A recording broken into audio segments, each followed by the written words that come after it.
have to believe that 11-year-old Sheik Brownell is the #1 female boxer nationwide at 75 and 80 pounds. She's the latest in a long line of gifted boxers in the family. She has uncles, cousins, and a grandfather who boxed. No doubt their talents have been bestowed upon her, so much so Shei's motto is boxing is in my blood.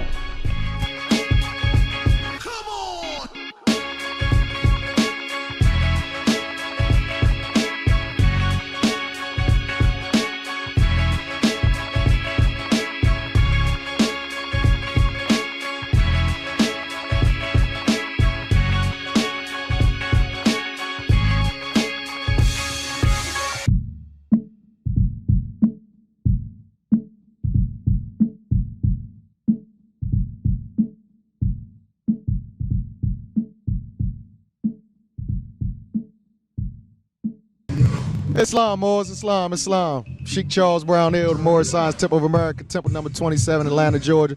This is my family, from oldest to youngest. It's my oldest daughter, on down. My wife, my beautiful wife, Sheikess Latyia Brownell.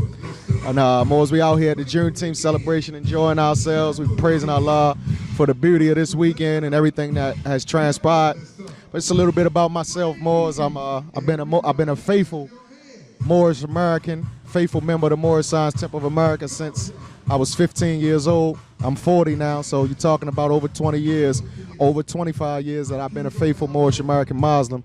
And I think Allah has been blessing me over these past 20 some odd years. Allah has blessed me as He's blessed me with a beautiful family, a wife, a beautiful wife and children. Allah has given me and as a blessing to me because I've been faithful. You know, these are my daughters. My oldest daughter, she's an artist. She's an inspiring artist. And these are her pictures. She's been out here promoting her artistry. You know, these are the type of things that we give to the Prophet Noble Drew Ali. We give our arts to the Prophet Noble Drew Ali. You know, I've been an author since 2003. I published my first book, Accept Your Own and Be Free from Mental Slavery. You know, my daughter back here, my son, they're boxers. My daughter's #1 in the United States of America in her age and weight class as a boxer. My son has been boxing. You know, so Allah has been truly blessing the Brownell household, and I praise Allah for it, and I thank Allah all the days of my life, you know, for all the blessings that Allah has given me. Islam. Islam, Mo.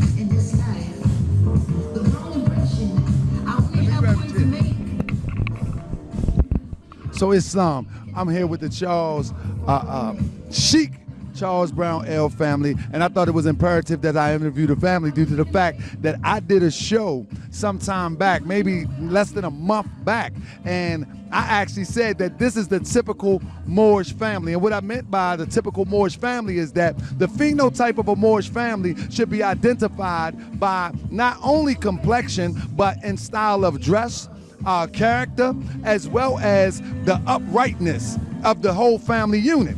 And every time I see my brother and his family, whether it be on Facebook, social media, whatever, I always see something that should be promoted and pushed throughout the Moorish paradigm. I never really met the brother intensely or you know, and intimately. What I mean by intimately, I met the brother in passing in Philadelphia, and then I meet the brother here. But every time I come across a picture, I see something that needs to be edified, and that's the family unit. And so, me saying that, I always say on the Moorish World TV that we are the people that can create things out of thin air. We can say be, and it is. And this interview is right on time because I just splattered y'all picture all over social media one time. And I said, this is the Moorish family. And so in my mind, I said be, and now it is. And so now we're here having this interview with the family. So I appreciate this interview, brother. And I want to say this, not only to you, brother, I'm gonna push you to a side for a minute, and I want to speak to this sister. Praise the Lord, sister. What is your name for the Moorish World audience? Sheikess Latyia Brownell. Now, sis, you know we always giving the brother credit, you know what I mean? But I know for a fact it takes the whole unit to hold this down and to lift this up. Sister, what part do you play into building and gluing this family together? Islam. Basically, I'm their teacher. I'm the children's teacher, so I homeschool them at home. We're involved with, all the children's activities. I'm right there by his side in the temple. Assistant Grand Sheik. I'm just his helpmeet. Islam. That's amazing. And let me tell you why that's amazing. I'm putting my knee on the ground and I'm gonna get my pants dirty because I like this. This is amazing because the simple fact we have a lot of people. See, I'm a social media magnet. People are attracted to, I guess, my style of delivery as it relates to more science on social media. Who knows? But what you just said makes a world of a difference because people believe that Moors are not teaching their children. People believe that Moors are taking a back seat and allowing other people to teach their children. So you just killed one myth. Mythbuster number one. Now, She's been homeschooling since, this is my oldest daughter, she's 21 years old on Wednesday. She started homeschooling her when she was in the 2nd grade. So she homeschooled her from the 2nd grade all the way through high school, and now she's in her 2nd year in college. So. Come on. I'm not trying to brag. No, but I want you to brag. I want you to brag. A lot of people say you can't do it. And we graduated her. Not only that, we got her into her top choice school with 5 scholarships. So it can be done through homeschooling.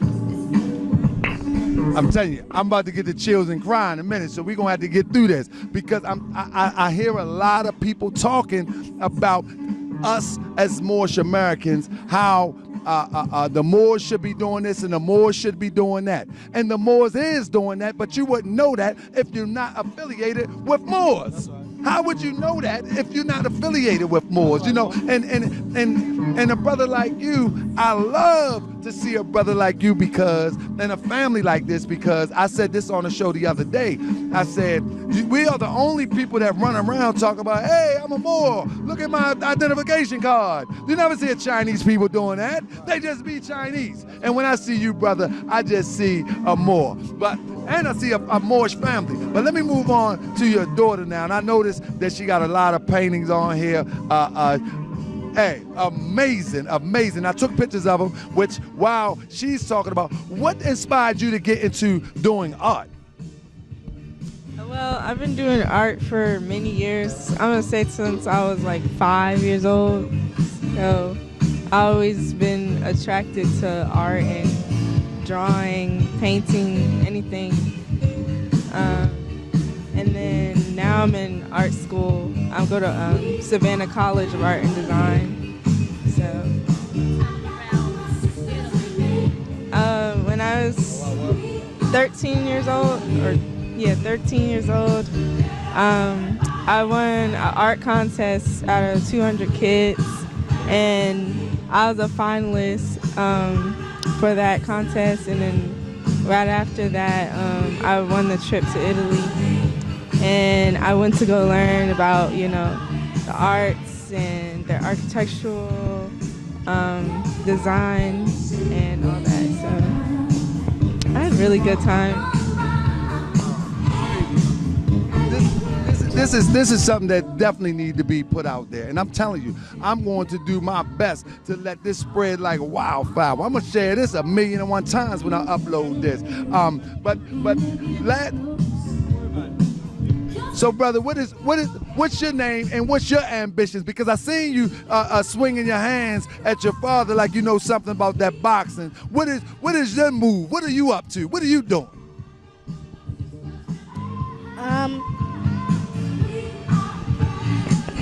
What is your name and what are you up to? Because I seen you got some nice hands. So I want the audience to know that you up to something too.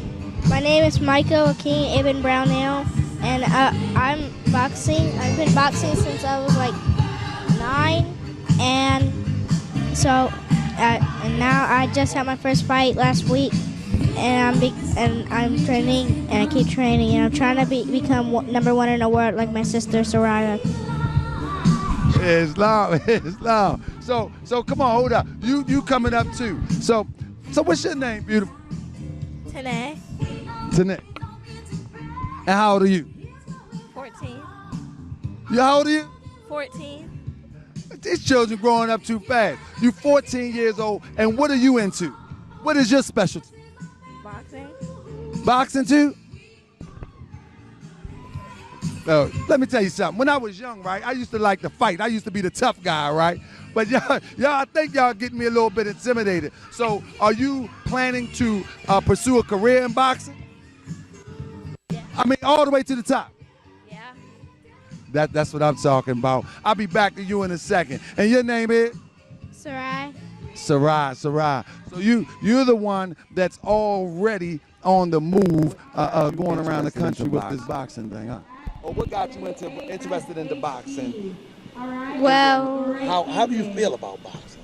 well, I started boxing because first I wanted to do karate, and one day I was in my mom's room and I was like throwing punches, and my kicks did not look good, but my mom said my punches look great, and she was telling me about her brother and how her son is boxing.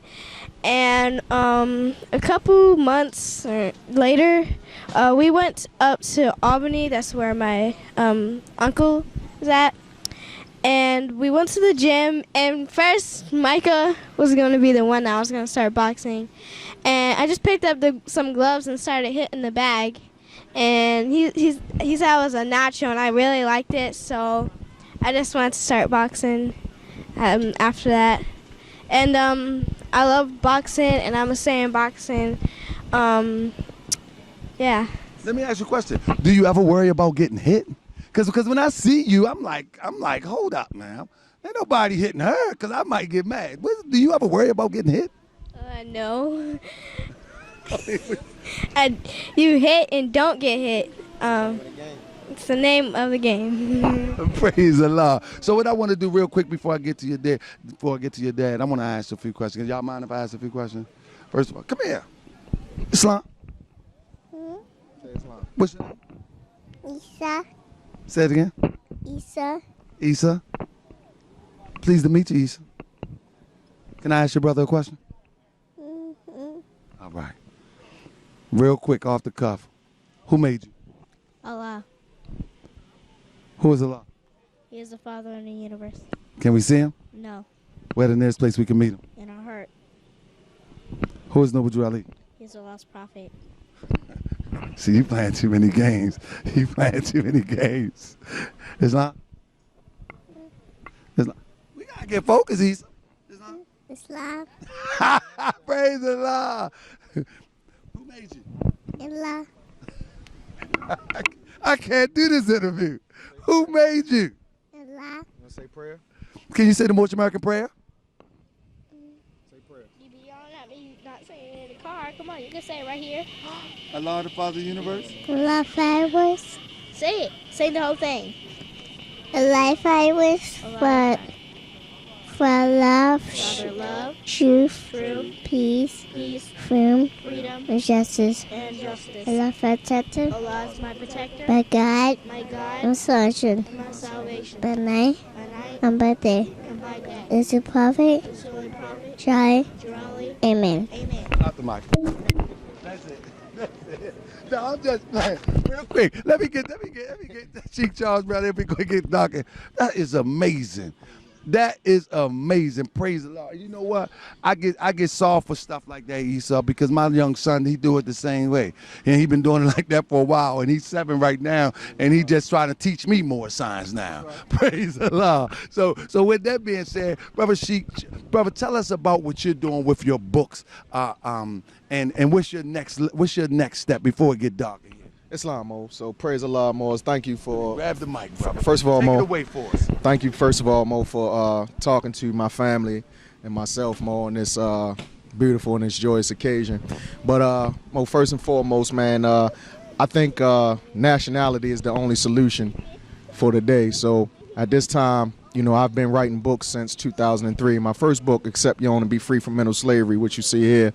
You know, I wrote this book, you know, to be a catalyst to help the Asiatics in America come into the Moorish Science Temple of America, to know who the Prophet Noble Ali was, and to teach our people the truth about themselves and who they are. So that was the purpose of that book. And then I wrote another book, One Prophet, One Temple, That book was to help and aid us brothers, us Moorish American Muslims that have been going through strife since 1929, to understand that there are solutions to us coming together as one. You know, we all know what the problems are. We know what caused these problems in 1929, what caused the divisions. So, you know, I wrote that book in an attempt to, you know, it may have been an inept attempt, but it wasn't in an attempt to, you know, bring us back together and solutions to bring us back together. But more currently, I'm working on another book which should be out very soon. And the name of that book is going to be Nationality is the Only Solution for Political Power. And it's basically going to be talking about our need for political power. So stay tuned for that. I think Moors will enjoy it, and I think the people will enjoy it. Because, you know, as I've been in Atlanta,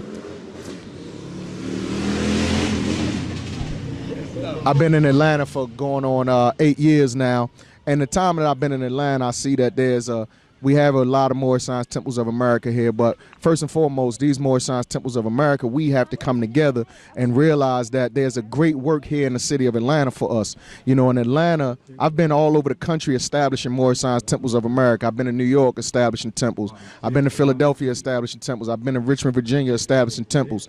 And all of the temples that I've established or aided in establishing and dealing with the people in those communities, Atlanta is a very different place. It's very unique because first and foremost, Atlanta is a melting pot. Nobody in Atlanta really is from Atlanta. They come from other places. And Atlanta, Georgia could be the blueprint for all Moorish Science Temples of America to follow. And that's where that's what my plight is now. My plight is to show the possibilities of man, because charity starts at home and then it spreads abroad.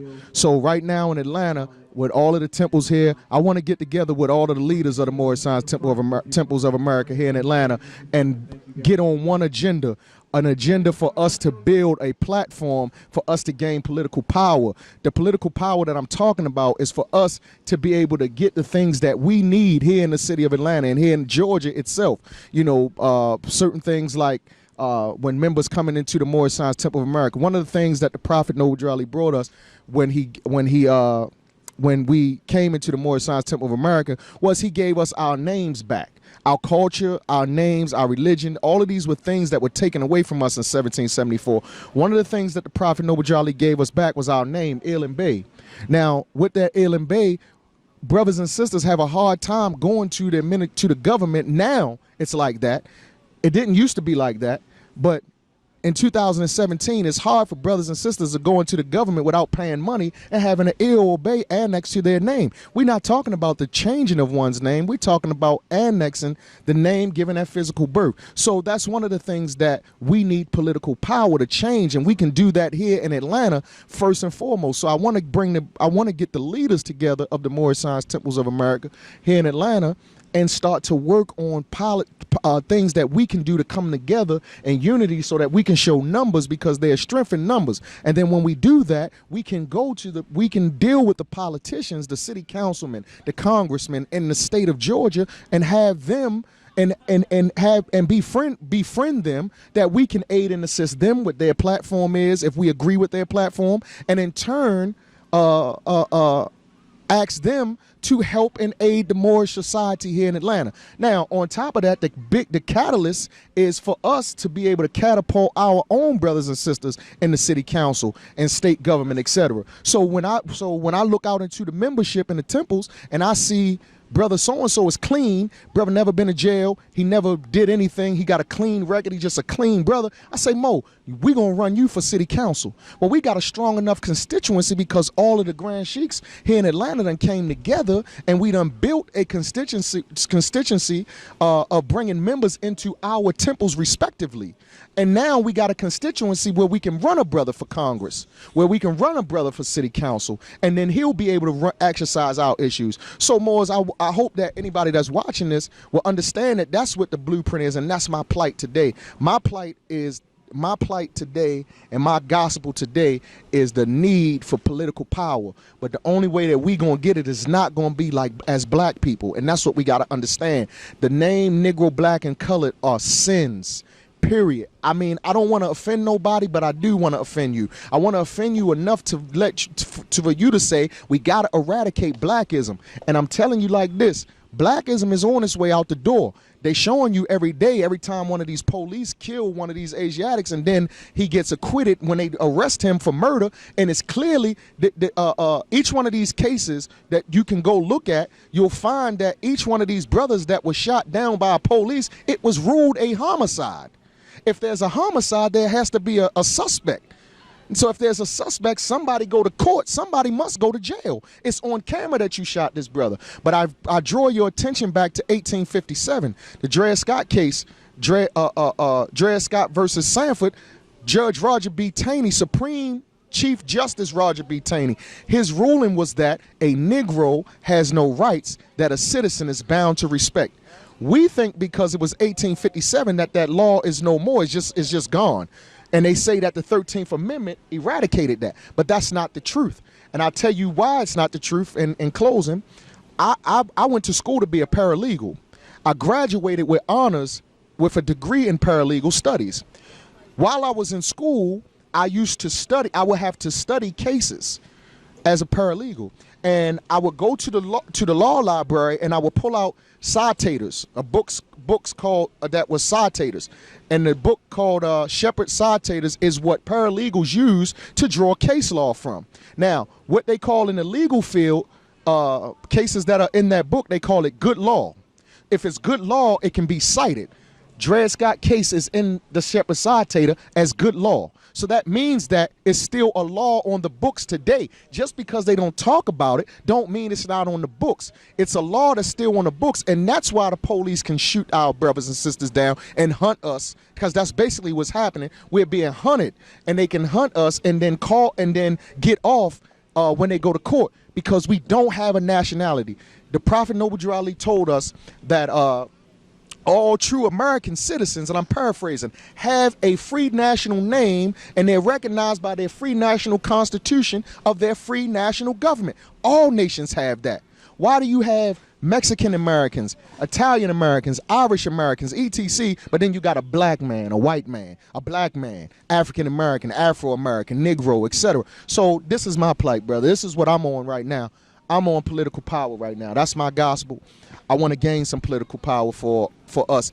But charity starts at home and spread abroad. So I'm working diligently with brothers like Sheik Heru Renesi Temple 19 in Atlanta. Working diligently with brothers like Anthony Slaughter Temple number 88 in Atlanta. And more is like that, just so that we can build a platform for ourselves that can be set as a blueprint for Moors across the country to follow, and then we'll eventually get a political platform for the whole nation. Islam. So that's where I'm at, Mo. Islam, and I'm definitely with you on the same page with that, brother. And you know, we're gonna sit back and we're gonna come up with some plans where I can get in where I fit in too. But in closing, would you have something to say, sis? If you're a Moorish American that comes to a temple and you have a family, bring your family and bring your children so they can know about the truth about themselves and know that they're not black, and teach them about the Prophet. Islam. Anything in closing, my brother?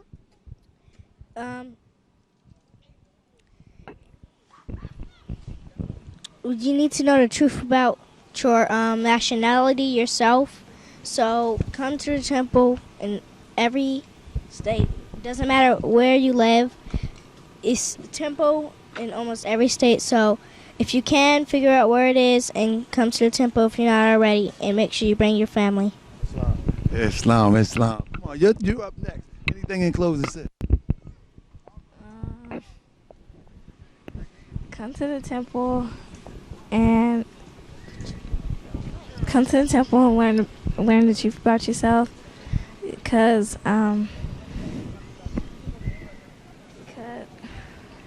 see, we're gonna have that fight interview too. So you know what I mean? We gotta get it right. So you say come to the temple, learn the truth about yourself. And know that you're not Negro, black, and colored, and to help other people, like the homeless and stuff like that, because it's good to share gratitude and be grateful for what you have, because there's some people that don't have anything. So. Islam. Now you know. The children they putting it out there and they hesitant in putting it out there because we in front of the camera. But you know for sure what's coming out is something that is deeply rooted. When you start using words like gratitude, you start thinking about the Holy Quran and the Most High Temple of America. When you start talking about looking out for people because you know that that they are in need, you're talking about something that's coming out the Holy Quran and the Most High Temple of America. With that, let me pass it right around here to the second year homeschool, college educated artist. Anything in closing, sis? I just wanted to say that, you know, if you do have thoughts on coming into the temple or you know, learning more about yourself, I would definitely try, you know, to make it out to a meeting. It's a lot of knowledge that's given to you when you go to a meeting, and just take that knowledge with you, because when you take that knowledge with you, it's like taking a piece of, you know, the Prophet and his lessons, and bring a friend as well. Make sure that, you know, they also get, you know, a piece of that knowledge as well. So let me let my brother say something in closing, and then I got listen. This is me. Like, I'm telling you, I know for a fact, brother, you strong. I seen your hands, brother. But I'm gonna tell you something. About the sister, brother, you really nothing, brother. I gotta give it to you 100. You really nothing, brother. So I hope I didn't offend you. So let me say this before I pass it to the Queen. Let me let you close it, then we let the Queen wrap it up. Islam, Mo. Praise Allah. Thank you, Mo. Thank you. I thank you tremendously, Mo, for the opportunity and speaking to the family and, you know, interviewing us so the Moors can get to know us a little bit better.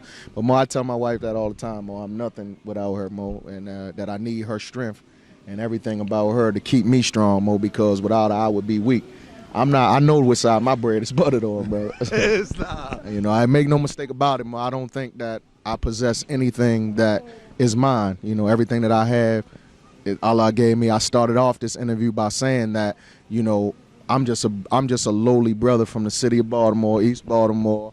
I was out there in the world just like everybody else, but I prayed, man. I prayed, and I trusted in the Prophet, and Allah blessed me. And I think Allah blessed me and gave me a good family, good, upright, strong Queen, and I praise Allah for it, because I don't know where I would be if it wasn't for Allah and His Holy Prophet. So it's no question, Mo, that I would be nothing without my wife, Mo. There's no question about that, Mo. So I'm going to continue to work with her, and I pray she continue to work with me. Islam. So Queen, you about to get the last word, so you can wrap it up so we can take it home. Islam? Praise Allah. I just want to say to all those that are in the Moorish Science Temple of America, we can't hold on to Islam for our selfish selves. We can't hold on to the Moorish Science Temple of America for our selfish selves. We're supposed to take that, save ourselves, and then go out there and save the nation, Islam. So we got to reach out to the people. We have to tell them about who they are. How many times do you go to an Asiatic and you say you're not Negro black? Oh yeah, I know. And then they turn around in the next breath and say, but black people. So there's still much work that we have to do. There's so much more work that we have to do. And it starts at home. Like I said, when you save yourself, you have to save your family as well. Brothers, bring your wives to the temple. Brothers, bring your children to the temple. This is their salvation. You come into the temple and you don't bring your wives and children, you're not saving them. You're leaving them out there to the cares of the world. And I said it already. When we look at that murky water, that cares of the world, what we find in there, crabs that want to pull you down. So it's up to us to be that light and lift those people up and get them out of there. We can't leave our family, our wives and our children in the cares of the world. Islam? So take what the prophet has given you. The prophet left his footprints clearly cut, and it's a path that the prophet was on, and we have to follow the prophet on that path. And if you don't know how, if you think you don't know how, there are instructions, divine instructions in the Holy Quran of the Moorish Science Temple of America. If you look on every page, every other page, it says holy and divine instructions. It's right, the divine instructions. Every aspect of your life is covered in that Holy Quran of the Moorish Science Temple of America. Islam and the Quran questions for Moorish children will give you answers to so many questions. So many questions that if you go out there and you want to reach the people, you can find an answer for them. So Moors, stay strong, stay on the road, and get out there and reach the people, because that was the paramount mission, was to uplift fallen humanity. And you can't uplift fallen humanity when you're not even uplifting those in your home. Islam, once you do that, you got to get your people. That's Moorish. Islam? Islam. And I have nothing else to say. That's it. Let's get it. If you're not a member of the Moorish Science Temple of America, you can come and join now. My name is Sarai. That's Sarai. And you can follow me on Instagram at SaraiTheBoxer7. Again, it's Sarai. And make sure you come and subscribe and watch Moorish World TV on YouTube.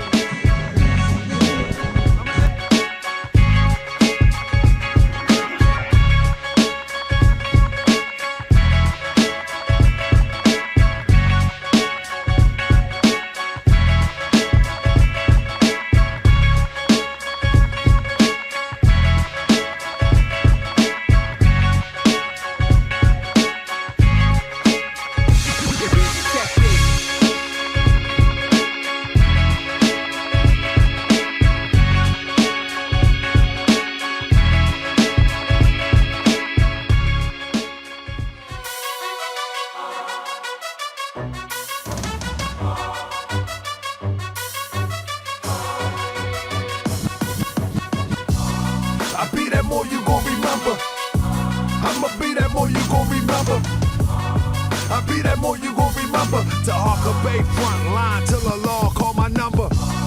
I be that more you gon' remember. I'ma be that more you gon' remember, that's right. I be that more you gon' remember. To Harker Bay front line till the law call my number. If you a friend of the Moors, then you a friend of mine. I was told to watch my enemies, now hold my line. Those that speak against the prophet, they speak against me. And I'm speaking about the prophet over Drew Ali. It's long. Mufti on deck. Y'all see that? Mufti on deck. Anyway, I be that more you gon' remember. I'ma be that more you gon' remember. I be that more you gon' remember. To Harker Bay front line till the law call my number. I be that more you gon' remember. I'ma be that more you gon' remember, that's right. I be that more you gon' remember. To Harker Bay front line till the law call my number. If you a friend of the Moors, then you a friend of mine. I was told to watch my enemies, now hold my line. Those that speak against the prophet, they speak against me. And I'm speaking about the prophet over Drew Ali, who was the first to remind you and bind you back to Morocco, the mountains, Mississippi, and Quebec. Told you you wasn't black, proved it with straight facts. You tripping off.